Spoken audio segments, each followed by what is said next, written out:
함께 나눌 말씀은 마태복음 14장 14절에서 17절입니다. 함께 읽겠습니다. 예수께서 나오사 큰 무리를 보시고 불쌍히 여기사 그 중에 있는 병자를 고쳐주시니라. 저녁이 되매 제자들이 나와 이르되 이곳은 빈들이요 때도 이미 저물었으니 무리를 보내어 마을에 들어가 먹을 것을 사 먹게 하소서. 예수께서 이르시되 갈 것 없다. 너희가 먹을 것을 주라. 제자들이 이르되 여기 우리에게 있는 것은 떡 5개와 물고기 2마리 뿐이니이다. 아멘. 저희들이 오병이어 기적은 저희들이 익히 잘 아는 내용이고, 이 17절 이후에 어떻게 되는지는 저희들이 잘 알죠. 그래서 예수님이 떡을 축복하시고 물고기를 축복하시고 나눠주셨는데 그 불어나서 5,000명까지 먹었다, 이렇게 기록이 되어 있습니다. 이걸 실제로 기적으로 안 믿는 크리스찬들도 있다는 사실이 저를 굉장히 놀라게 한 적이 있는데 실제로 불어난 게 아니라 어린 나이가 이렇게 떡과 물고기를 내놓았더니 사람들도 다 양심에 찔려서 조금씩 다 내놓고 조금씩 먹고 그래서 많이 남았다, 이렇게까지 해석하시는 분을 봤는데, 그렇게까지 할 일인가? 그렇게 성경 안 믿으면 다른 건 어떻게 믿지? 예수님이라는 존재는 어떻게 믿지? 그래서 다 믿든지 다 안 믿든지 둘 중에 하나여야지 저희가 선택적인 믿음을 가질 수는 없습니다. 그리고 지난주에도 여러 번 반복해서 말씀을 드렸지만, 예수님이 기적을 행하셨다는 것은 우리가 잘 믿어요. 그 자체를 부인하지는 않습니다. 그럼 성경을 부인한 게 되니까. 그런데 오늘 나의 인생에 기적을 행하신다는 것을 이제 믿는 게 우리의 숙제인 거죠. 예수님이 예전에 오병이어의 기적을 하셨다, 그건 믿지만 지금 내게도 이와 같은 또는 이보다 더 창의적이고 역사 이래로 없던 기적을 베푸신다는 것을 믿는데 우리가 씨름을 하고 있습니다. 오늘 문제보다 더 큰 문제라고 제목이 굉장히 부정적인데 내용은 부정적이지 않습니다. 인생의 대부분 문제들을 그냥 카테고리를 나눠 보면 사실은 돈 문제, 건강 문제, 그리고 사람들과의 관계 문제, 이 3가지가 대부분인 것 같아요.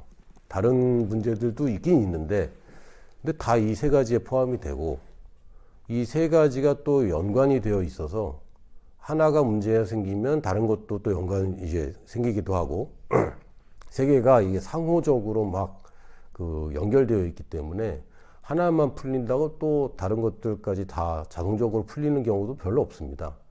그래서 인생의 이 문제가 이게 막막하지는 않지만 그렇다고 또 만만한 건 아니에요. 이 문제가 실제로 존재합니다. 물론 지금까지 여러분들 또 제가 살아온 인생이 굉장히 상대적이고, 어떻게 한국에서 21세기에 사는 사람들과 19세기에 조선에 사는 사람들과 이게 어떻게 같겠습니까?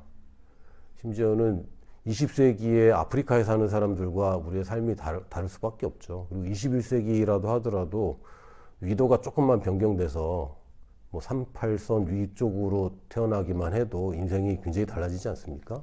그래서 인생의 문제라는 게 그걸 왜 해결 못해, 이럴 수는 없어요. 누구나 다 자기 문제를 가지고 또 자기가 가진 리소스를 가지고 그걸 해결하고 또 하나님의 나라를 구하면서 사는 것이지 다른 사람과 비교할 필요는 없습니다. 그럼에도 불구하고 돈이 많든 적든 이것은 문제로 인식을 하고 있고, 얼마나 건강하고 얼마나 장수하든 상관없이 건강은 늘 우리에게 큰 아픔을 주기도 하고요. 관계라는 것이 모든 사람과 모든 100% 굉장히 좋은 관계를 유지하는 것도 사실은 거의 불가능하다고 볼 수 있고, 이게 하나 신경 쓰다 보면 다른 거 하나가 이제 어긋나기 시작하고, 이렇게 3가지 문제가 굉장히 강력하게 우리 인생에 역사합니다. 물론 돈이 많다고 해서 다 행복한 것도 아니고, 또 건강만 하다고 행복한 것도 아니고, 돈도 없고 병 걸렸지만 우리 가족은 참 행복해요. 그렇지도 않습니다. 그거 하나만 있다고 행복해지는 거 아니고, 사실은 돈과 건강과 또 좋은 관계가 있다고 해서 행복한 건 아니에요. 그러나 이거 하나라도 없으면 굉장히 고통스럽죠. 그건 분명합니다.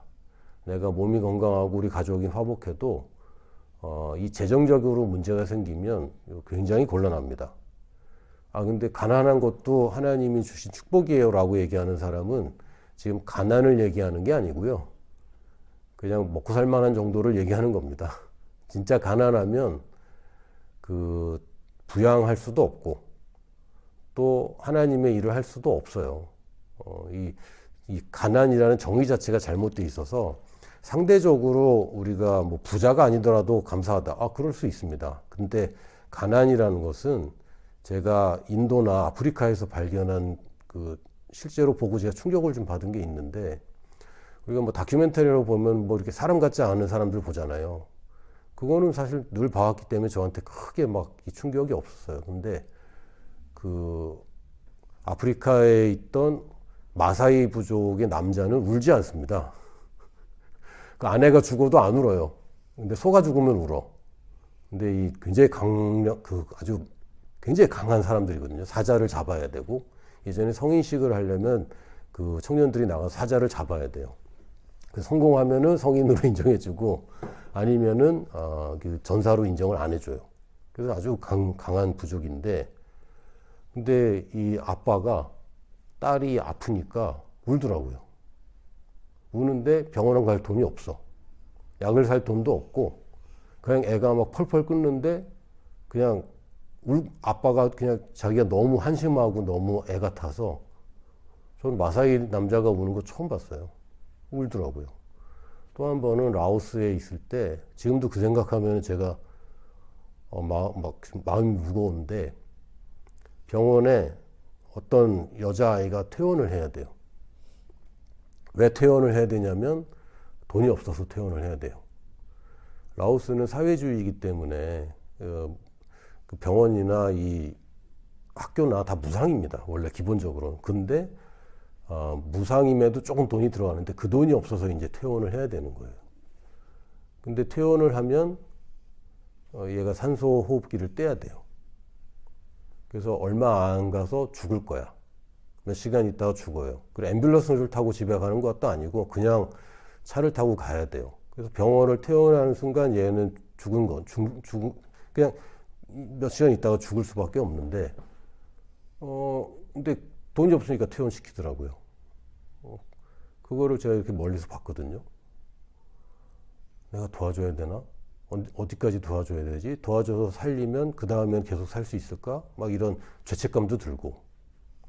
이 가난이라는 것이 경험해보지 못한 사람들이 함부로 얘기할 게 아닙니다. 그래서 가난은 저주이고, 성경에서는 그걸 저주라고 얘기하지, 가난해도 감사하고 행복하다. 그 얘기는 정말 찢어지고 죽을 정도로 가난한 게 아닌 경우에 그렇게 얘기를 하는 것이고, 덜 부유해도 감사할 수 있지만 가난은 치명적입니다. 그리고 뭐 건강이 치명적인 거는 뭐 말할 것도 없고요. 다른 것보다도 또 특히 가족 안의 관계가 어그러진다든지, 또는 뭐 여러분 일하는 직장에서 어그러진다든지, 이러면은 이것도 뭐 행복할 수가 없죠. 수많은 관계에서 몇 개만 어그러져도 우리에게 굉장히 큰 고통을 줍니다. 근데 오늘 제목처럼 이게 문제가 될 수는 있어요.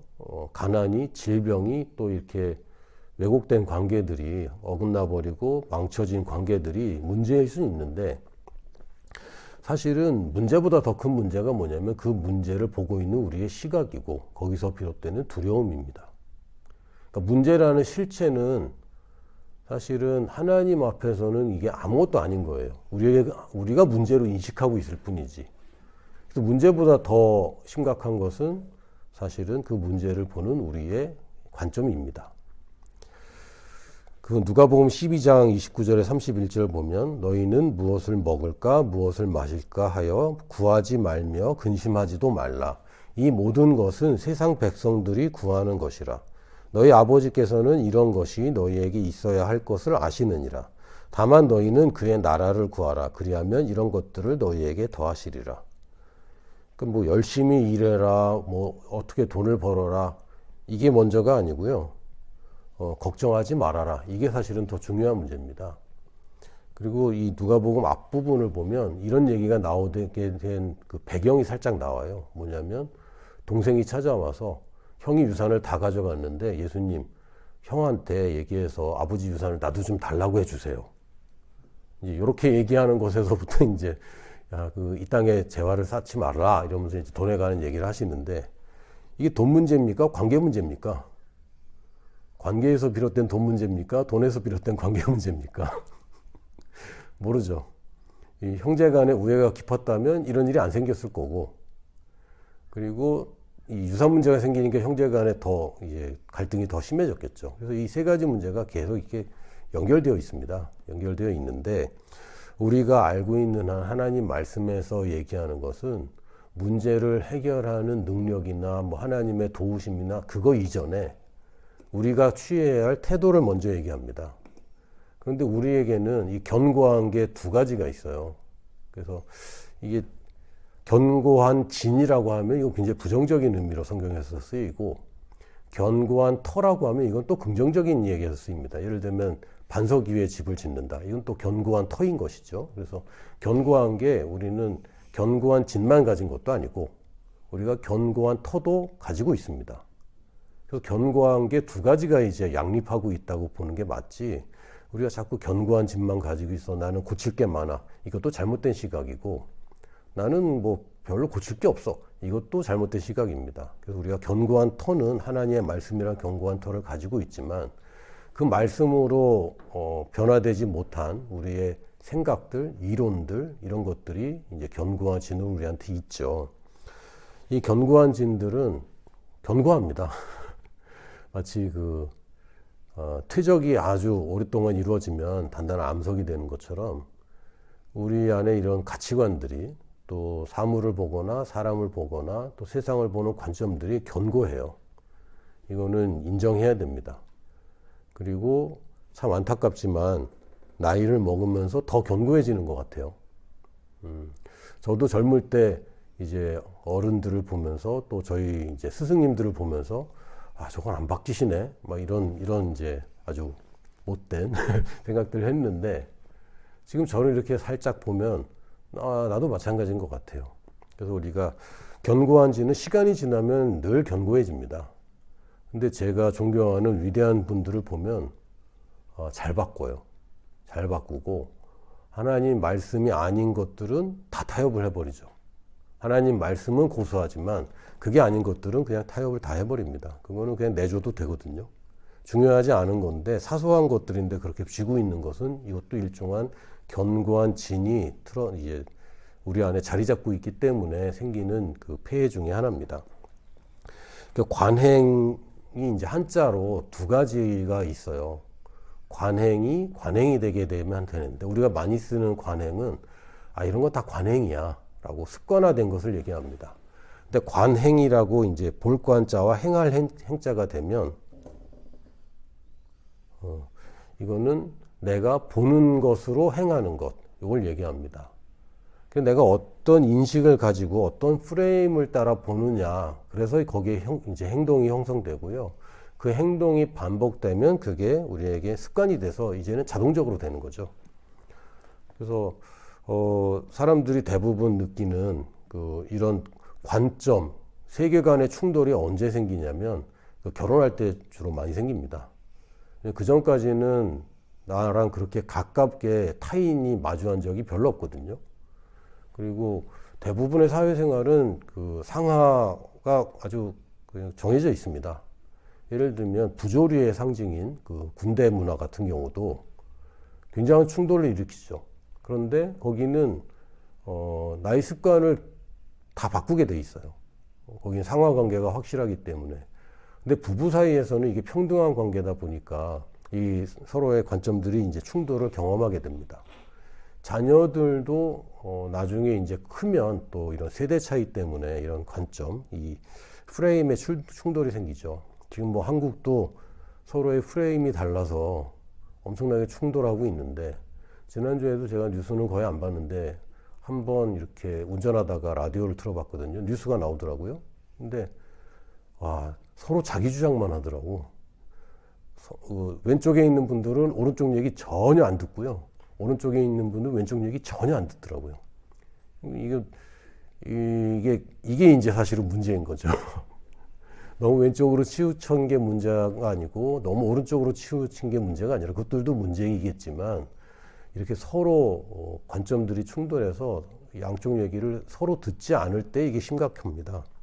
근데 뭐 그 얘기, 정치적인 얘기 할 게 아니라 우리에게 프레임이 있다는 것을 인정해야 돼요. 내가 이미 프레임을 가지고 있구나. 그래서 그 프레임을 통해서 계속 보고 있는 겁니다. 근데 이것을 말씀에 비교해서 교정하지 않으면 여러분들이 문제를 해결할 때에 해결책이 말씀에서 나오는데 나는 여전히 세상적인 반응 혹은 내 프레임에 의한 반응들만 계속하는 거죠. 그 순서를 따진다면 하나님이 누구신가? 그래서 내가 누구이고 그래서 내가 이 세상을 어떻게 볼 것인가? 이 순서대로 우리가 좀 정립을 해야 됩니다. 그러니까 하나님이 누구신가를 빼놓고 내가 누구인가? 이거는 그냥 뭐 love yourself 뭐 이런 뭐 가사도 있잖아요. 너 자신을 사랑해. 너 자신을 소중히 여겨. 이거 죄송합니다. 헛소리입니다. 하나님이 없다 치고 내가 소중하다고? 글쎄요. 하나님이 없다 치면 우리 인생이 무슨 가치가 있습니까? 아무 가치도 없습니다. 70억 중에 하나, 지금 역사상 수천 년 동안 인류가 생존해온 역사상 나라는 인생 전혀 소중하지 않아요. 그리고 어느 누구도 날 그렇게 소중하게 대하지도 않습니다. 그러니까 하나님이니까 날 그렇게 사랑해 주시는 것이고 예수님이 나에게 그렇게 관심을 가지고 인도해 주시는 것이지 하나님을 떠나서 나에게서 소중한 것을 찾을 수 없습니다. 근데 또 반대로 하나님을 떠나서 내가 비참하고 내가 열등한 존재고 나는 잉여이고 나는 무가치하다. 이것도 잘못되게 갈 수밖에 없어요. 왜냐하면 사람은 스스로를 볼 수가 없습니다. 저도 지금 성도들을 보고 있지만 저는 지금 제 얼굴을 볼 수가 없어요. 인간은 그렇습니다. 물론 어떤 동물은 자기 모습을 볼 수도 있겠죠. 얼굴을 달팽이 같이 이렇게 눈이 튀어나오면 볼 수도 있을지 모르겠지만 인간은 어쨌든 자기 얼굴을 못 봅니다. 그리고 자기 등도 못 보고 뒤통수도 못 봐요. 그러니까 한계가 있는데 그래서 내가 누구인지를 알려면 하나님이 나에 대해서 뭐라고 얘기하는가. 그러니까 하나님을 제대로 알고 하나님이 말씀하시는 나를 제대로 알고 그 다음에 내 주변의 세계와 여러 가지 그 관계된 모든 것들을 우리가 올바로 인식할 수 있습니다. 다른 얘기로 하면 말씀에서 말하는 나라는 사람이 주도하는 인생, 이걸 이제 우리가 똑바로 해야 되겠죠. 다른 사람이 말하는 인생 안 됩니다. 하나님의 말씀이 말하는 내가 주도하는 인생. 그러니까 세상이 주도해서 나는 그냥 희생자로 쓸려가는 인생이 아니라 나는 내가 주도하는 인생, 하나님이 나를 누구라고 했는가, 그리고 그 사람이 주도하는 인생, 이게 우리가 올바로 가져야 될 관점입니다. 에베소서 4장 21절에서 24절 보면 진리가 예수 안에 있는 것 같이 너희가 참으로 그에게서 듣고 또한 그 안에서 가르침을 받았을진데 너희는 유혹의 욕심을 따라 썩어져가는 구습을 따르는 옛사람을 벗어버리고 오직 너희의 심령이 새롭게 되어 하나님을 따라 의와 진리의 거룩함으로 지으심을 받은 새 사람을 입으라. 이거 누가 해야 되는 거죠? 내가 해야 되는 겁니다. 새 사람을 입게 하여 주시옵소서. 아니요, 그거 잘못된 기도입니다. 무슨 얘기인지는 알겠지만 사실은 더 정확하게 얘기한다면 예수님의 진리의 말씀을 내가 알고 있고 성경에서 말하는 내가 누구인지 이렇게 말하기 때문에 나는 그런 사람입니다 라고 믿음으로 취하는 것이 새 사람으로 입는 것입니다. 기도하다가 뭐가 이렇게 오고 닭살이 돋거나 뭐 뜨거운 불이 오고 그래서 새 사람을 입는 게 아니라 내가 오늘도 나의 중심을 새롭게 살펴보고 하나님이 누구시고 그래서 내가 누구인가, 그래서 내가 주도하는 이 내 세계, 나의 내가 지금 살고 있는 이 세계와 이 시대가 무엇인가를 분별하는 것, 이것이 내가 새 사람을 입는 것입니다. 하나님에 대한 인식은 다시 얘기하면 우리가 하나님의 말씀에 얼마나 권위를 두고 있는가.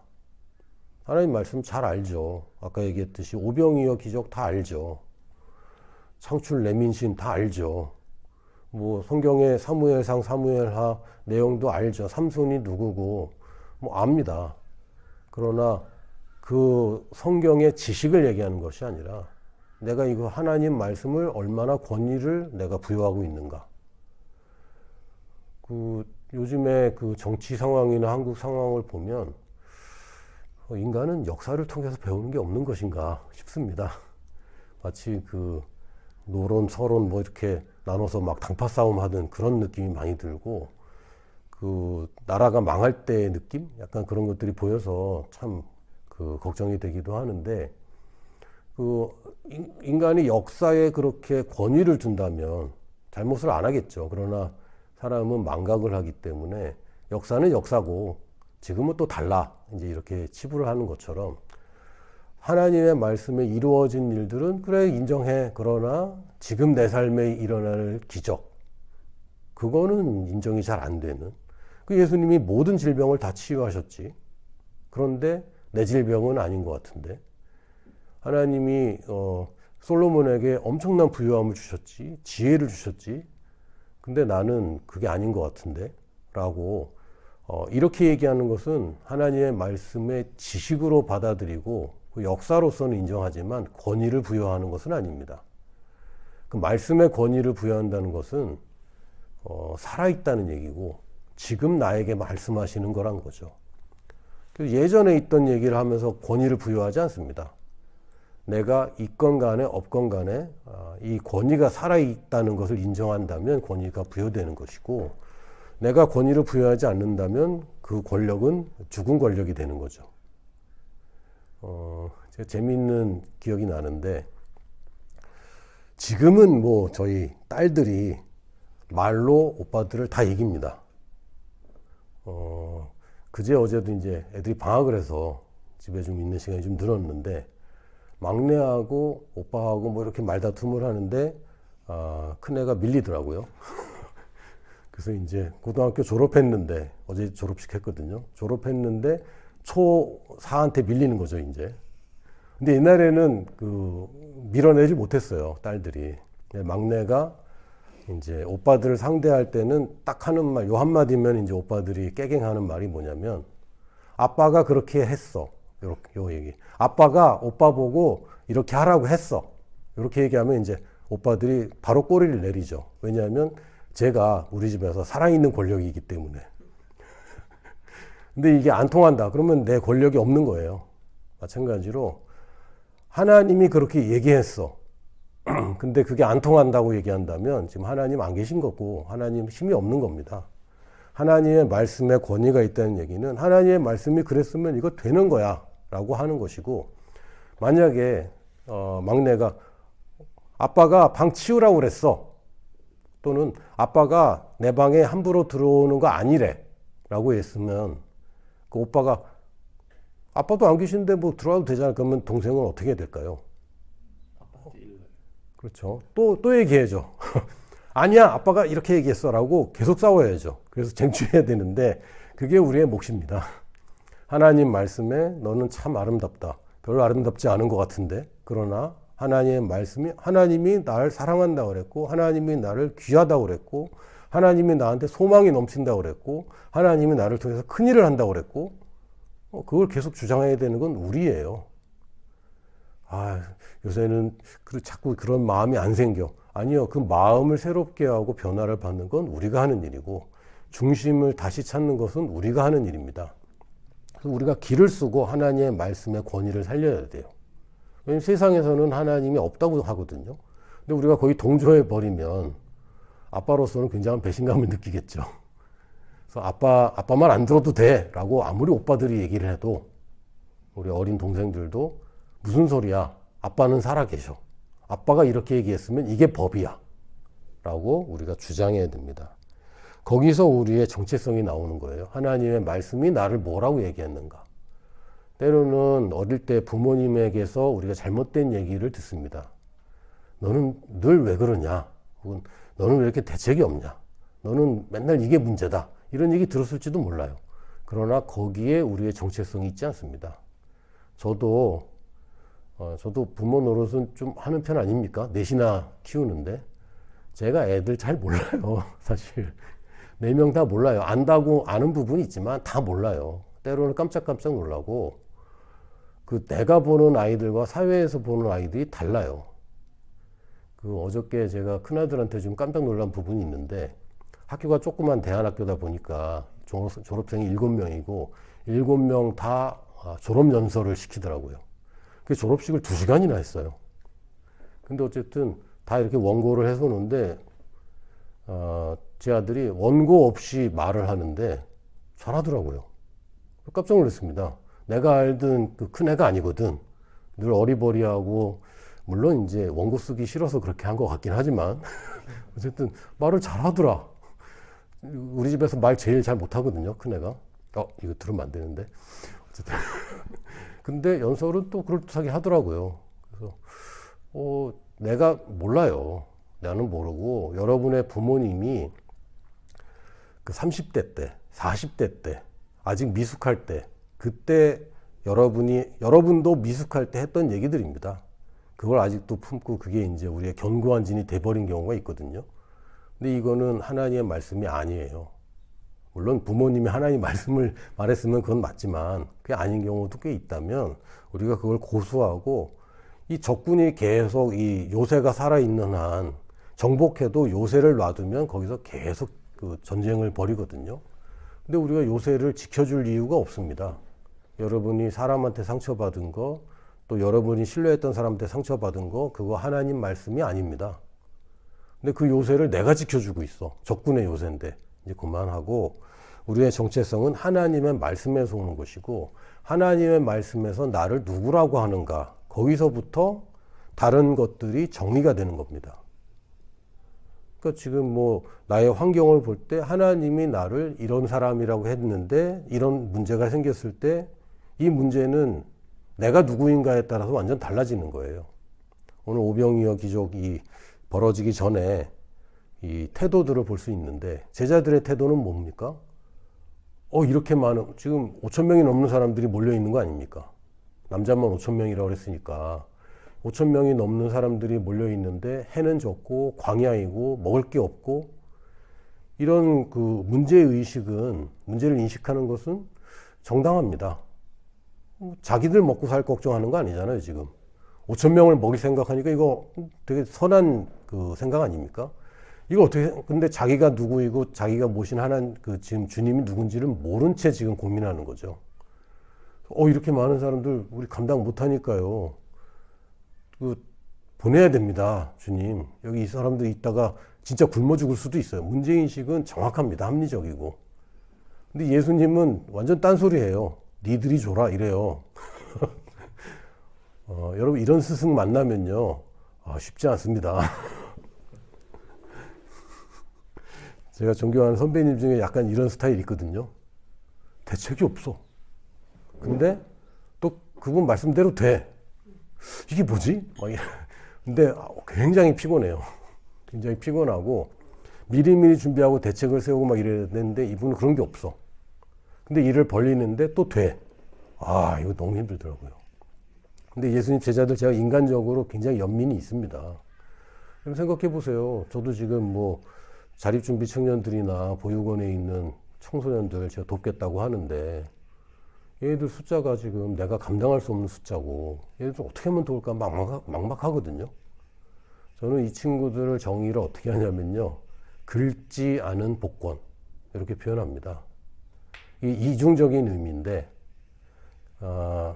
일단 긁지 않았기 때문에 어떤 애가 복권이 될지는 몰라요. 어떤 애가 당첨될지는 몰라요. 근데 그 확률이 좀 낮다. 복권이라는 것은 긁으면 긁는 대로 나오는 건 아니잖아요. 굉장히 확률이 낮습니다. 또 하나는 얘네들이 살짝 긁히면 관계를 끊어버려요. 그래서 긁을 수가 없는 거지. 긁힌다 이런 표현 있죠. 그러니까 얘네들이 긁히면 아예 나랑 연결이 끊겨요. 그래서 긁지 않아요. 저는 최대한. 그런 이중적인 의미로 긁지 않은 복권이라고 저는 생각하는데 얘네들 생각하면 뭐 걱정이 되죠. 근데 여기서도 보면 바로 코앞에 5,000명이 넘는 사람들이 지금 굶어 죽을 수도 있는 상황인데 제자들의 문제인식은 굉장히 합리적입니다. 근데 제자들은 자기가 누군지 모르는 사람들이고 오직 한 분 예수님만 본인이 누군지 아는 분이죠. 이분은 문제인식이 달라요. 그러니까 예수님이 뭐 믿음이 강하고 뭐 어쩌고 뭐 다른 거 뭐 다 있지만 가장 중요한 것은 자기를 누구라고 보고 있는가. 거기에서 문제인식이 완전히 달라집니다. 완전히 달라져요. 막내가 얘가 이제 용돈이 자꾸 궁하니까 저랑 자꾸 딜을 해요. 그래서 자기가 앞으로 방학을 하면 이 식탁을 다 치우겠대. 그러면 용돈을 좀 달래. 매 끼 식탁을 치우겠다. 밥 먹고 나면 식탁을 자기가 치우겠다. 그래서 얼마 그랬더니 1,000원 그러더라고요. 그래서 1,000원? 그랬더니 500원? 그래서 500원? 그랬더니 200원. 이렇게 얘기하더라고요. 나 깎으려고 그런 게 아니고 그냥 다 되물었는데 얘가 200원까지 자기가 깎아버렸어. 그러니까 자기의 가치가 200원인 거지. 원래 초등학생의 시간은 굉장히 그 가치가 없어요. 나이가 많아질수록 이제 시간 가치가 귀해지는데, 얘는 이제 이 식탁 치우는 게 자기가 200원짜리까지 내려가는 거죠. 인식이 그렇습니다, 인식이. 그러니까 식탁 치우고 200원 받을 생각하는 거지. 얘한테 100만 원 얘기하면 막 이러는 거예요. 왜? 자기 아이덴티티가 그 수준이기 때문에 똑같은 돈을 볼 때 시각이 달라집니다. 5,000명은요, 제자들이 볼 때는요, 5,000명을 책임진다는 거는 굉장히 버거워요. 이 제자들이 뭐 10명 이상 책임지고 사는 게 아니잖아요. 자기 가족 부양했어도 뭐 대가족이라 봤자 뭐 30명 넘지 않을 텐데 5,000명이라는 것은 자기 능력보다 100배 이상 감당을 해야 되는 건데 예수님 볼 때는 아무것도 아닌 거죠. 5,000명이 뭐, 야, 5,000명이나 10,000명이나 50,000명이나 예수님한테는 사실 똑같아. 왜? 물고기를 불어나게 하면 되니까. 빵이 불어나면 되니까. 불어났는데 뭐 다 먹고 멈추면 되는 거니까 사실은 예수님한테는 5명과 5,000명은 차이가 없습니다. 제자들은 엄청난 차이가 있어요. 그래서 빌립이 다른 요한복음에 보면 빌립한테 슬쩍 물어보세요, 예수님이. 야, 어떻게 하면 좋겠니? 그랬더니 빌립이 이 사람이 계산이 빠른가 봐. 200데나리온 정도 있어야 먹일 수 있을 것 같습니다. 라고 계산을 딱 가져오는 거죠. 얘도 훌륭해. 200데나리온이면 뭐 하루 일당 10만 원을 잡으면 한 2천만 원 정도. 그 계산을 싹 한 거예요. 5,000명이 넘고 한 10,000명 정도라고 본다면 뭐 2천만 원 정도. 한 사람이 2,000원씩 뭐 이렇게 계산을 했나 보죠. 2천만 원 정도가 필요할 것 같습니다. 그것도 훌륭하다. 다른 제자들보다는 조금 더 합리적인 것 같아. 근데 예수님은 돈 쓸 생각이 없고요. 근데 그게 해결이 안 되는 게 문제인식은 더 잘하고 있지만 해결책은 여전히 제시를 못해요. 왜? 그걸 어디 가서 사와? 지금 현대의 모든 지식인들이 이거 하고 있는 거죠. 문제만 계속 얘기해요. 해결책은 아무도 제시를 못하고 그 불가능한 해결책만 자꾸 얘기하는 거죠. 지금 기후위기다. 문제인식만 자꾸 해. 해결책은 아무도 내놓지 못합니다. 왜? 그 인간이 인간의 문제를 못 풀어요. 우리가 그 풀 수 있는 문제가 아닙니다. 그거 다 풀 수 있으면 모든 70억 인구가 다 행복하게 살게? 그렇게 되는 게 아니죠. 그래서 일단은 내가 누구인지, 예수님은 본인이 당신이 누구신지 알았고 5,000명을 먹이는 것도 문제가 아니고 풍랑이 부는 것도 문제가 아니고 아무것도 문제가 아닙니다. 심지어는 사람들이 막 무리로 막 밀면서 벼랑 끝으로 미는 것도 예수님한테 문제가 아닌 거예요. 나사로가 죽어도 문제가 아니고 당신이 돌아가셔도 문제가 아닌 거예요. 그러니까 이거는 내가 누구인지를 정확하게 알면서 시작하는 것이지 내가 믿음을 가져야 돼. 긍정적인 생각을 가져야 돼. 그런다고 되는 게 아닙니다. 하나님의 말씀에 나를 누구라고 했는가 거기에서 내가 누구이기 때문에 이 사물들이 관계적으로 정의가 내려져요. 돈은 내가 필요한 거야 라는 게 아니라 돈은 나에게 채워져서 내가 하나님을 하는데 쓰이는 도구야 라고 정의가 되면 돈은 따라오게 되어 있습니다. 건강은 하나님이 내게 주신 축복이고 이건 내가 애써서 받는 게 아니라 예수님이 채찍에 맞을 때 이미 나는 받은 거야 라는 인식에서 여러분의 그 신령한 건강과 치유가 달라지는 겁니다. 관계에서도 내가 권위, 하나님의 말씀에서 말하는 권위를 이해할 때 여러분의 관계는 풀어집니다. 근데 하나님의 말씀의 권위를 안 주는 거죠. 뭐 그러다 보면 내가 지금 하나님의 말씀대로 권위를 사용하는데도 이게 잘 작동이 되지 않고 있어요. 왜? 지금 스트롱홀드라고 영어로 표현되는 견고한 진에서 내가 지금 이 땅을 통제하는데 적의 견고한 진이 내 영토 안에 계속 있거든요. 그러면은 통치하는데 굉장히 불편함이 많겠죠. 내 땅이라고 했는데 내 땅이 아닌, 내 땅 같은 내 땅 아닌 땅들. 이 많은 크리스천들이 왜 이럴까라고 고민하고 있는 부분들입니다. 내가 누구인지를 먼저 알고 관계적으로 정의를 계속 여러분이 말씀을 따라 해보면 거기서 태도는 분명해집니다. 그리스도 안에서 내가 누구인가? 뭐 여러 가지를 얘기할 수 있겠지만 오늘 한 가지로 이제 마무리를 하려고 합니다. 그리스도 안에서 나는 의인이다. 의인 그러면 굉장히 많은 사람이 부담스러워 하더라고요. 나는 의인은 아닌데. 뭐 죄인이 아니라고 하니까 죄인은 아니지만 또 그렇다고 내가 많이 의롭다고 할 수는 없는데, 그러나 하나님의 말씀의 권위를 부여해야 됩니다. 하나님의 말씀에 뭐라고 되어 있냐면 로마서만 여러분이 제대로 읽어봐도 로마서 뭐 1장부터 우리가 의인이라는 얘기를 계속 반복해서 합니다. 이미 우리를 의인으로 만드셨다. 율법으로 안 된다. 어차피 안 되는데 예수님이 한 번에 단번에 너희를 의인으로 되게 하셨다. 라고 계속 얘기하고 이건 믿음으로만 되는 거다. 라고 얘기를 하는데 로마서 8장에 아주 정확하게 얘기하죠. 또 미리 정하신 그들을 또한 부르시고 부르신 그들을 또한 의롭다 하시고 의롭다 하신 그들을 또한 영화롭게 하셨느니라. 우리 천국 갈 때 영화롭게 되죠? 아니에요. 성경은 그렇게 얘기하지 않습니다.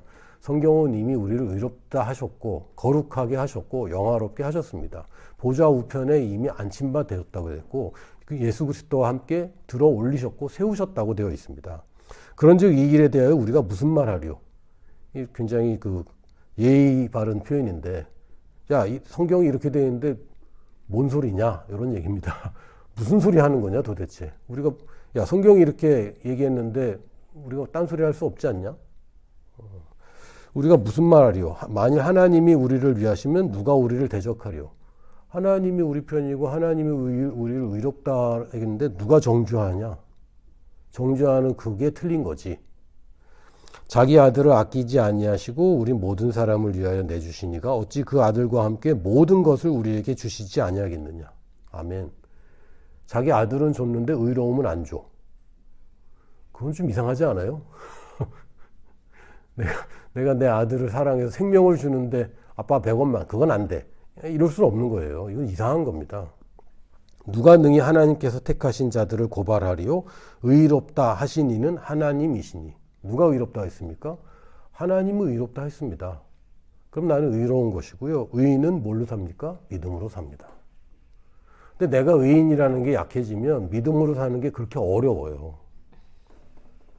내가 의인이라는 걸 모르면 모를수록 믿음으로 사는 게 어려워요. 근데 내가 의인이면 믿음으로 살아요. 한국 사람은 밥심으로 살죠. 물론 지금은 뭐 밥보다 빵을 더 많이 먹기도 하지만 우리 의인들은 믿음으로 삽니다. 그러니까 내가 의인이라는 것이 더 강화되면 강화되고 그게 분명해질수록 믿음이 아닌 방식을 취하는 게 되게 이상해져요. 저는 예전에 어릴 때 초등학교 5학년이라고 기억이 나는데 한복을 입은 적이 한 번 있어요. 여자 한복을 입었었습니다. 지금도 생각하면 좀 수치스러운데 그때는 제가 여자 옷을 입는 게 얼마나 우스꽝스러운지를 좀 모를 때고 지금은 제가 입겠습니까? 안 입겠습니까? 절대 안 입죠. 그리고 입는다면 그건 약간 병적인 건데 그럴 리가 없어요. 왜? 나는 남자라는 인식이 더 강화됐기 때문에. 그래서 절대로 내가 여자 옷을 입으라고 하면 너무 싫은 거죠. 마찬가지로 의인이라는 인식이 더 커지면 커질수록 믿음으로 사는 게 더 수월해집니다. 근데 내가 의인이 됐는데 믿음으로 살지 않고 걱정하고 염려하고 그러면 되게 이상한 거죠. 그렇게 될 수가 없어요. 우리가 내가 누구인지, 하나님의 말씀에서 말하는 내가 누구인지, 내가 생각하는 나 말고, 거울을 볼 때마다 보는 나 말고, 거울을 볼 때 나와 사진 찍혔을 때 내가 다르죠. 여러분 같습니까? 저는 굉장히 달라서 사진 볼 때마다 좀 기분이 안 좋은데 하나님의 말씀에 나를 누구라고 하는가? 이게 키입니다. 문제보다 더 큰 문제는 뭐냐면 문제를 문제로 보고 내가 누구인지를 모르고 있는 나의 인식이 더 큰 문제입니다. 그래서 지금 여러분 환경적으로 돈 문제, 건강 문제, 관계적인 문제, 뭐 굉장히 많은 문제, 죄송합니다. 아주 심각한 문제로 지금 고통당하시는 분들도 있고 또 기도할 힘도 또 말씀 붙잡을 힘도 없는 경우도 굉장히 있거든요. 그때 하나님의 은혜가 참 필요한데 저도 나름 그런 고통도 받아봤고 누구 돕는 손길을 기다려보기도 했고 혹시 그런 분들이 말씀을 듣고 계시다면 여러분 댓글이라도 남겨주시면 제가 어떻게든 도울 수 있는 방법으로 돕겠습니다만 그럼에도 불구하고 지금 상황적인 문제가 아니라 핵심은 하나님의 말씀에 말하는 나와 내가 보고 있는 나 사이에 괴리가 있다는 것이 문제입니다. 지금 중심이 어긋나 있어서 요동치고 있는 거예요. 중심이 바로 잡히면 여러분 그 회전하는데 진동이 없어집니다. 중심이 어긋나면 너무 막 흔들리는 거죠. 예수님처럼 지금 5천 명을 먹여야 되는 큰 과업 앞에서 예수님은 아무 문제로 인식이 안 되셨어요. 풍랑이 있는데도 문제로 인식이 안 되셨고 예수님은 이미 당신이 누구신지 아는 것을 토대로 이미 해결할 능력을 가지고 계셨습니다. 하나님의 말씀은 능력이기 때문에 우리 앞에 어떤 문제가 있든지 이것은 해결할 수 있는 능력을 이미 우리는 가지고 있는 것입니다. 할렐루야. 그래서 작년과 다른 올해를 여러분 살게 되실 것이고 또 우리는 전진하고 또 성장하고 확장하는 올해 한 해를 갖게 될 것입니다. 예수님의 이름으로 축복합니다. 아멘.